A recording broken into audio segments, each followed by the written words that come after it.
Greetings and salutations, my friends. Welcome to another video. Now, as you'll have noticed, I haven't done reaction videos to the last sort of 3 FMTV for FM18 sort of videos. And one reason, because like everyone and their dog was just doing a live reaction video. So I thought there's plenty of people doing that if people want to check it out.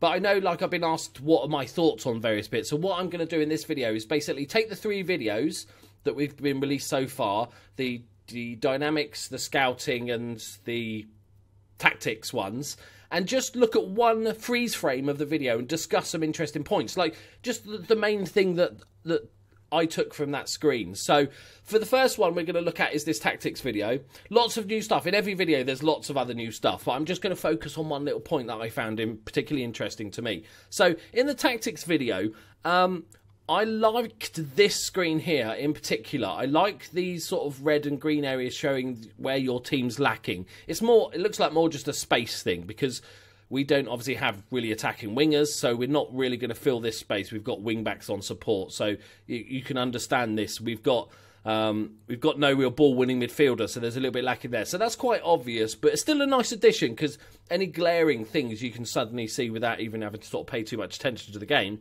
And also, these little lines here. Now, we speculated what they were in the previous video, and it seems to be true. It's the guy there explains that it's basically players that like working together. It could be particular roles that link up, or the fact that they string a lot of passes between each other quite a lot, and they've got this link. I think this is fantastic. I'd love to know behind the scenes of what that actually does. Like, let's say, for instance, Capoue here and Shabala, right? Shalabar. So they've got this link between them. So maybe they've strung a few passes together. Or it could be that the deep line playmaker works well with the ball box-to-box midfielder. That's great.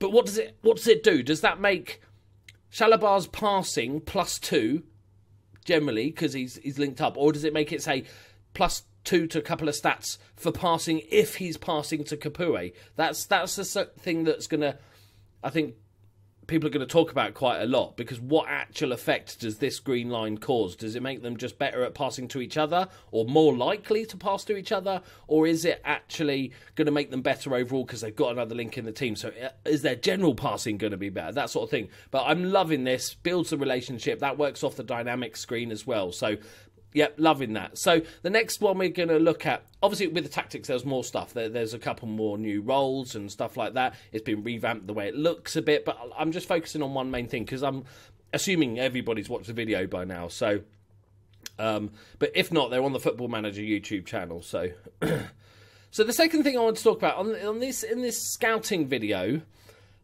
I liked the whole setup thing of the scouting and everything. I think the screen looks nicer. It looks nicely cleared up. There's that new score out of 100, which is quite interesting. But what was most interesting for me is I quite like the numbers bit of Football Manager. You know, keeping the finances in check, trying to make some money for your team, especially when you're playing lower leagues. Finances is such a big bit. And now this scouting system, and this is why I paused it on this screen, has a budget. And it looks like you can really whack a lot into budget. Now, again, it's going to be interesting how this works. If we're thinking, let's say we're a League 2 team, like, we're going to have very little money. So can you, like, move the scouting budget? Just, spend $5,000 on it. You know, and what I want to know is what happens to the actual scouting. So if you send a scout out to Scout League 2, for instance, and you've got either no budget, I don't know if no budget means they can't scout at all, or you have to put a little budget in. Does that mean the more budget you put in, the more players that this one guy finds, or is it better quality players, or you get more in-depth scout information? So this will be really interesting, but I just like the fact that it costs proper money to scout now. It's not going to be a big deal so much for the massive teams because they can just throw money at everything. But for lower league saves, this is going to be really interesting. Do you really invest in scouting the best players? Anything that sort of makes the game a little bit harder to scout, you know, those Brazilian wonder kids that everybody picks hold of.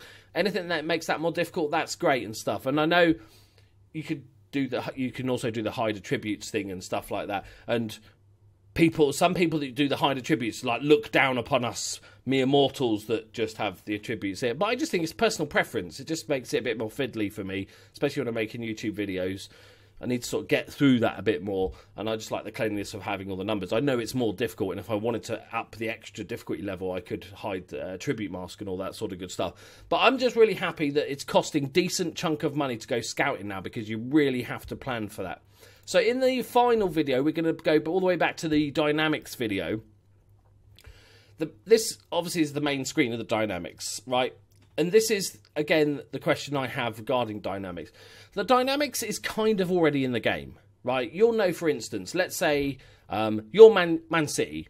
No, you're Man United, okay? And you're the manager, and you've decided to I'm going to transfer list Paul Pogba. He's annoying me and he's got stupid haircuts. So you transfer list him, offer him to clubs for 100 million or whatever, and then a certain bunch of your players will be upset that you've treated a player badly, and it'll be the same groups. So they already have these sort of mini little groups, players they get on with. Could be that they've been at the club for years or something like that. So that's already sort of in there behind the scenes. This is making it much more forefront. But again, this is comes back to my question of how this is going to play out.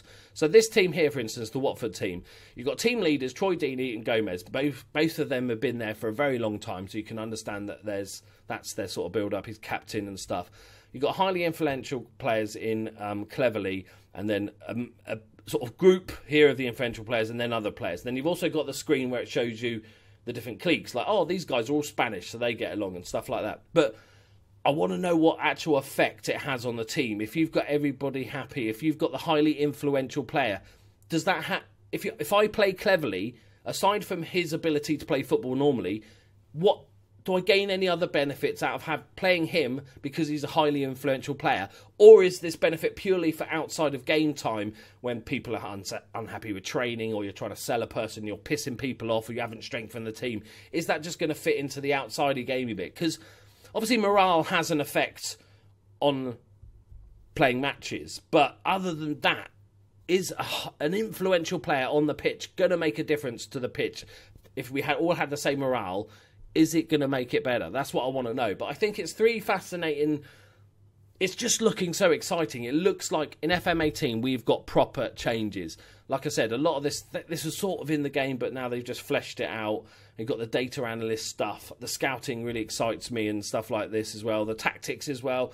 I think it's going to be a fascinating game. I think we've got more of these videos to come. So I'm not going to do a reaction to an individual video, but if they release like 3 or 4 more, then I'll make another video like this just to sort of discussing the main points. But I'd love to get your guys' feedback. What is like the main pro and con that you've seen so far of what FM18 has revealed? You know, are you going to really love this new scouting upgrade, or are you just going to find that a ball ache because that's another thing that costs money? That means your little club can't do it, sort of thing. But let me know what you think of these updates in the comments below. Make sure to check out all my FM18 content. We're doing so much stuff. I've just made a video about my plans for FM18, so go check that out if you so wish. And check out the other stuff. Like and subscribe and all that good stuff, and I'll see you in the next one. I can't wait for FM18. It just needs to come out now, please. Can it just come out? Please, can it just come out?